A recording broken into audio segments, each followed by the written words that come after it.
एक किसान अपने खेत के पास स्थित अनाज की कोठरी में काम कर रहा था। काम करते समय उसकी घड़ी कहीं खो गई। वह घड़ी उसके पिता ने उसे उपहार में दी थी। इसी वजह से उस घड़ी से उसका बहुत लगाव था। उसने वह घड़ी ढूंढने का बहुत प्रयास किया, कोठरी का हर कोना छान मारा, लेकिन घड़ी नहीं मिली। तब वह हताश होकर कोठरी से बाहर आ गया। वहां उसने देखा कि कुछ बच्चे खेल रहे हैं। उसने उन बच्चों को अपने पास बुलाया और अपने पिता के द्वारा उपहार में दी गई घड़ी के बारे में बताया और ढूंढने के लिए कहा कि जो इस घड़ी को ढूंढ निकालेगा उसको मैं इनाम दूंगा। बच्चे मान गए और कोठरी में जाकर घड़ी को ढूंढने लगे। इधर उधर यहाँ वहाँ हर जगह खोजने पर भी घड़ी नहीं मिल पाई। बच्चे थक गए और हार मान ली। किसान ने सोचा कि अब तो ये घड़ी नहीं मिलेगी, और बच्चों के जाने के बाद किसान कोठरी में उदास बैठा था। तभी एक बच्चा वापस लौट आया और किसान से कहा कि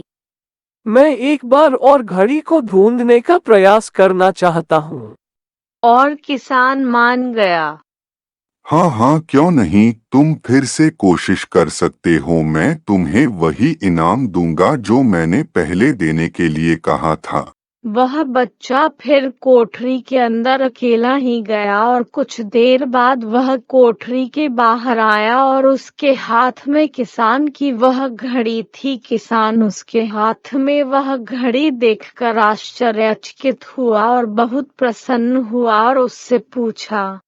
सब बच्चे उस घड़ी को ढूंढने में नाकाम याद रहे, लेकिन तुमने ये घड़ी कैसे ढूंढ निकाली? फिर उस बच्चे ने बताया, मैं कोठरी में जाकर एक जगह पर चुपचाप खड़ा हो गया और घड़ी की टिक टिक करने की आवाज को सुनने की कोशिश की। फिर उस घड़ी की टिक टिक की आवाज हमें सुनाई दी। जिस दिशा से घड़ी की टिक टिक की आवाज आ रही थी, मैंने उस दिशा में घड़ी को खोजना शुरू किया और घड़ी को ढूंढ लिया। किसान ने उस बच्चे को बहुत शाबाशी दी और इनाम भी दिया। इस कहानी से यह पता चलता है कि किसी भी परिस्थिति में हम अपने मन और मस्तिष्क को एकाग्रचित करके कठिन से कठिन परिस्थितियों का हल निकाल सकते हैं।